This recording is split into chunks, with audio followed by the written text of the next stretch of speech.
Khyber Pakhtunkhwa education department के टेस्टों के लिए पेपर कंपोजिशन इस बार तब्दील होगा। क्या ये बात सही है या ये बात गलत है, और क्या इस तब्दीली की वजह से आपकी स्टडीज़ के ऊपर कोई फ़र्क पड़ेगा या नहीं पड़ेगा? आज की इस वीडियो में हम इसी टॉपिक के ऊपर बात करेंगे। अस्सलाम वालेकुम, मैं हूं आपका एडमिन मोहम्मद इमरान और आप देख रहे हैं मेरा यूट्यूब चैनल इमरान उस्ताद। दोस्तों, मेरा मकसद किसी के ऊपर कीचड़ डालना नहीं है, ना ही मैं किसी को डीवैल्यू करना चाहता हूं। मैं सिर्फ ये चाहता हूं कि पेपर कंपोजिशन की तब्दीली की जो ख़बरें आप सुन रहे हैं, जो आप देख रहे हैं यूट्यूब के ऊपर, फेसबुक के ऊपर, जो आपको कंफ्यूज कर रहे हैं, जो आपके जहनों को कन्फ्यूजन्स की तरफ लेके जा रहे हैं, वो तमाम कन्फ्यूजन्स इस वीडियो के बाद ख़त्म हो जाए, यही मेरा मकसद है। तो चलिए शुरू करते हैं। देखिए, आपके सामने मैंने इस स्लाइड में ईटा बेच 2021-2022 का एक पेपर कंपोजिशन पीएचडी के लिए रखा हुआ है, जिसमें English, mathematics, general science, social studies, Urdu, इस्लामियात और पेडागोजी के सब्जेक्ट्स शामिल थे और साथ में उनके परसेंटेजेस भी गिवन हैं। इसी तरह से करते जाएं और सीटी का पेपर कंपोजिशन ईटा बेच 2021-2022 के लिए देख लें, जिसमें English, mathematics, general science, social studies, Urdu, इस्लामियात, पेडागोजी गिवन हैं और साथ में परसेंटेजेस भी गिवन हैं। अब आते हैं एसएसटी जनरल ईटा बेच 2021-2022 के ऊपर, जिसमें सब्जेक्ट इंग्लिश 60%, पेडागोजी 5%, इसी तरह ग्रामर कम्युनिकेशन स्किल्स के लिए 5%, उर्दू के लिए 10%, जनरल साइंस और जनरल मैथ्स के लिए 10% और इसी तरह पाकिस्तान स्टडीज़ और इस्लामियात के लिए 10% का वेटेज गिवन था। ये तो थे ईटा बेच 2021-2022 वाले कुछ पेपर कंपोजिशन मल्टीपल पोस्टों के लिए, और इसी तरह से बाकी जितने भी पोस्ट थे उनके लिए भी एसएससी लेवल तक पेपर कंपोजिशन गिवन था, मैट्रिक तक आपने पढ़ना था। इन सब के बताने का मतलब क्या है, मकसद क्या है, वो अब आगे आपको पता चल जाएगा। देखिए, पेपर कंपोजिशन और सिलेबस के दरमियान फ़र्क अगर आपने जान लिया तो आपको ये जो तब्दीली की वजह से आपके जहन में कन्फ्यूजन्स हैं ये फिर नहीं होंगे। तो मैं आपको पहले इन दोनों के बीच में फ़र्क बता देता हूँ। सिलेबस क्या होता है? इसके अंदर फुल कंटेंट, कंप्लीट कंटेंट पड़ा होता है। क्या क्या चीज़ें हैं, कौन कौन से टॉपिक्स हैं, कौन कौन से लेसन्स हैं, ठीक है, और कौन कौन से सब्जेक्ट्स आपने पढ़ने हैं। जबकि पेपर कंपोजिशन के अंदर हमें सिर्फ और सिर्फ सब्जेक्ट्स और साथ में उनका परसेंट वेटेज गिवन होता है कि आपने एग्ज़ाम के लिए, पेपर के लिए इस सब्जेक्ट का कितना परसेंट कवर करना है, या इस सब्जेक्ट के इतने एमसीक्यूज़ आपके पेपर में आएंगे। तो ये इन दोनों के बीच में एक शॉर्ट सा डिफरेंस है। फिर सिलेबस क्या होता है? ये रिमेन्स कांस्टेंट ओवर टाइम, ये तब्दील नहीं होता, और ये आपको एक गाइड प्रोवाइड करता है कॉम्प्रिहेंसिव स्टडी के लिए। अच्छी तरह से स्टडी करने के लिए सिलेबस आपकी हेल्प करता है, क्योंकि ये आपको बताता है कि सब्जेक्ट कौन कौन से हैं, उनके अंदर कौन कौन से टॉपिक्स हैं जो आपने कवर करने हैं। अब केपी के एजुकेशन डिपार्टमेंट के टेस्टों के लिए आपके पास जितने भी सरकारी किताबें हैं, क्लास 5 से लेकर 10 तक या क्लास 4 से लेकर 10 तक, वो सारा का सारा आपका सिलेबस है। अब देख लें, पेपर कंपोजिशन क्या करता है? ये प्रोपोर्शन ऑफ क्वेश्चन के ऊपर फोकस करता है, इस चीज़ के ऊपर जोर देता है कि इसमें इतने परसेंट एमसीक्यूज़ आएंगे या इतने नंबर ऑफ एमसीक्यूज़ आपके पेपर में आएंगे मल्टीपल सब्जेक्ट्स के। तो सब्जेक्ट्स और साथ में प्रोपोर्शन आपको गिवन होता है पेपर कंपोजिशन के अंदर, जो मैंने आपको समझा दिया। अहम बात क्या है, की point, syllabus covers what to study. आपकी किताबें आपको बताती हैं कि आपने क्या स्टडी करना है, किताब के अंदर जो चीज़ें हैं वो आपने स्टडी करनी है। जबकि पेपर कंपोजिशन का मकसद क्या होता है? ये इस चीज़ के ऊपर जोर देता है, एम्फसाइज, ये आपको जोर देता है किसी टॉपिक के ऊपर, किसी सब्जेक्ट के ऊपर, कि भाई इसका परसेंट वेटेज इतना है तो आप इस पर ज़्यादा फोकस करें, अगर कम है तो इतना टाइम ना दे। तो ये पेपर कंपोजिशन और सिलेबस के मेन पॉइंट्स हैं, मेन डिफरेंसेस है। ये आपने अगर पढ़ लिए, सीख लिए, तो आपको कन्फ्यूजन आई थिंक क्लियर हो जाएगी। अगर नहीं तो मैं आने वाले स्लाइड्स में क्लियर कर दूंगा। अहम बात यह है कि क्या पेपर कंपोजिशन की तब्दीली आपके स्टडी को इफेक्ट करता है या नहीं, आपकी स्टडीज़ को, ये आपकी स्टडीज़ के ऊपर ये असरअंदाज होता है या नहीं होता। देखिए, पहला पॉइंट ये है, no major effect on your studies.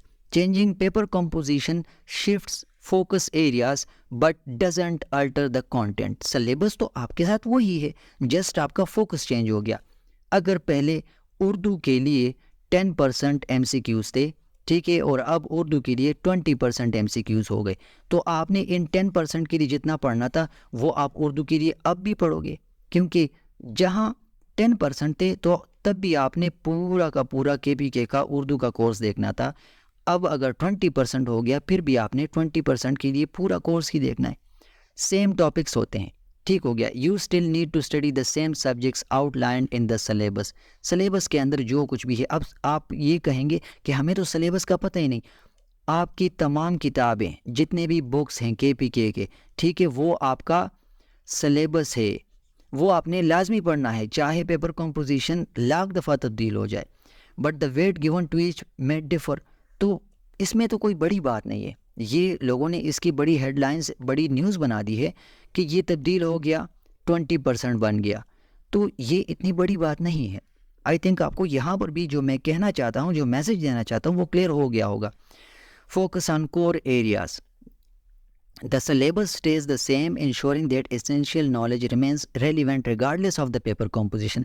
Paper composition lakh दफ़ा तब्दील हो जाए, सिलेबस तो आपने फिर भी वही कवर करना है, वही किताबें पढ़नी है, वही सब कुछ कवर करना है, चाहे 5% के लिए हो या फिर 20% के लिए, क्योंकि आपको नहीं पता कि ये 20% कौन से क्लास से आएंगे या ये 5% कौन से लेवल से आएंगे, तो it doesn't affect your studies. अच्छा, स्ट्रेटजी रिमेंस द सेम। जैसे पहले आपने पढ़ना था वैसे अब भी आप पढ़ेंगे। Aspirants must cover all the topics. तमाम टॉपिक्स आपने बुक्स के अंदर कवर करने हैं, चाहे 5% हो चाहे 10% हो। तो ये तो था पेपर कंपोजिशन का इफ़ेक्ट आपकी स्टडीज़ के ऊपर। तो आपको क्लियर हो चुका है कि paper composition doesn't affect my studies at all. ठीक हो गया। अब आते हैं, सिलेबस अगर चेंज हो गया, अब आपको यहाँ पर फोकस करना चाहिए। ये तो पेपर कंपोजिशन की तब्दीली की बातें हो रही हैं। अगर सिलेबस चेंज हो गया फिर आप मसले में होंगे, फिर आपको परेशानी होनी चाहिए। यहाँ तो सिलेबस बिल्कुल वही है, आपके पास किताबें हैं KPK वाली और वो तब्दील ही नहीं है, बस आपने कोर्स के ऊपर फोकस करना है। Yes, it affects studies. आपने, अगर आपको सिलेबस गिवन होता KPK टीचिंग भर्ती के लिए, तब आपने क्या करना था? आपने अगर सिलेबस की तब्दीली की न्यूज़ देख ली कहीं तो फिर आपको मसला होता। फिर आपने क्या करना होता? फिर स्ट्रेटजीज़ चेंज करनी होती, फिर आपने पढ़ना होता। नए टॉपिक्स आपके सिलेबस में अगर आ जाते फिर आपने वो कवर करने होते, न्यू कंटेंट आ जाता। ठीक हो गया। यही बातें हैं। Preparation need adjustment. फिर आपने अपनी तैयारी को एडजस्ट करना था। सिग्निफिकेंट चेंजेस को देखकर आपने, सिलेबस को देखकर आपने जो जो तब्दीलियाँ हुई हैं उनको कवर करना होता था। और जिन टॉपिक्स के साथ आप फेमिलियर ना हो, जिन कॉन्सेप्ट्स के साथ आप फेमिलियर ना हो, वो फिर आपने एडजस्ट करने थे। तो सिलेबस की तब्दीली आपकी स्टडीज़ को इफ़ेक्ट करता है, पेपर कंपोजिशन की तब्दीली आपकी स्टडीज़ को बिल्कुल भी इफ़ेक्ट नहीं करता। Relevance to teaching jobs. देखें, syllabus directly impacts the knowledge needed to pass the test. अगर कोर्सेज चेंज हो जाते तो बहुत बड़ी बात थी। यहाँ पर जस्ट पेपर कंपोजिशन चेंज हुआ है और शायद चेंज ना भी हो, क्योंकि उन लोगों ने तो बस एक बात की है, वो इंटरनल कोई डॉक्यूमेंट्री प्रूफ किसी ने नहीं शो करवाया। लेट सपोज वो ठीक हो गए, तब भी पेपर कंपोजिशन आपको इफेक्ट नहीं कर सकता। आपने वही पढ़ना है जो आपको बुक्स के अंदर गिवन है। Conclusion of the video. देखें, मेरी इस वीडियो का मकसद ये है कि आप सिर्फ इस चीज़ के ऊपर फोकस कर लो, सिलेबस के ऊपर। ठीक हो गया। आप इस चीज़ के ऊपर फोकस कर लो, क्योंकि आपके पास सिलेबस बनता किस चीज़ से है? आपके लिए टीचिंग जॉब्स के लिए जितने भी बुक्स हैं KPK के, वो आपके लिए सिलेबस है। आपने अगर बुक्स उठा लिए, आपने बुक्स पढ़ लिए, अगर खुदा न खास्ता लेट सपोज मैं कहता हूँ कि सारे बुक्स चेंज हो गए और आपने पढ़ना इन बुक्स से है, न्यू बुक्स से, तब ये ख़तरे वाली बात होती, तब ये ख़तरे वाली बात होती। लेकिन यहाँ तो जस्ट पेपर कंपोजिशन की तब्दीली की बात हो रही है, पेपर कंपोजिशन की तब्दीली की बात हो रही है। तो पेपर कंपोजिशन लाख बार तब्दील हो जाए यार, ये आपकी स्टडीज़ को बिल्कुल इफ़ेक्ट ही नहीं करता। चाहे 5% पेडागोजी है या चाहे 100% पेडागोजी है, फिर भी आपने पेडागोजी सारी की सारी पढ़नी है, पेडागोजी के सारे बुक्स पढ़ने हैं। अगर 30% उर्दू है, ठीक है, और तब्दीली आ गई कि आपने अब 40% उर्दू पर फोकस करना है, तो 40% के लिए भी आपने तमाम किताबें स्टडी करनी है। तो मैं ये कन्फ्यूजन दूर करना चाहता हूँ। ये जो लोग न्यूज़ आपको दे रहे हैं, फिर ये लोग बाद में क्रेडिट भी लेंगे अगर तब्दीली हुई, ये आपको जस्ट आपको कंफ्यूज कर रहे हैं। ठीक हो गया। जस्ट आपको कंफ्यूज करें, कंफ्यूज आपने नहीं होना। आप बिल्कुल पेपर कंपोजिशन को भूल जाओ। मैं आपको अपनी तरफ से पेपर कंपोजिशन देता हूँ।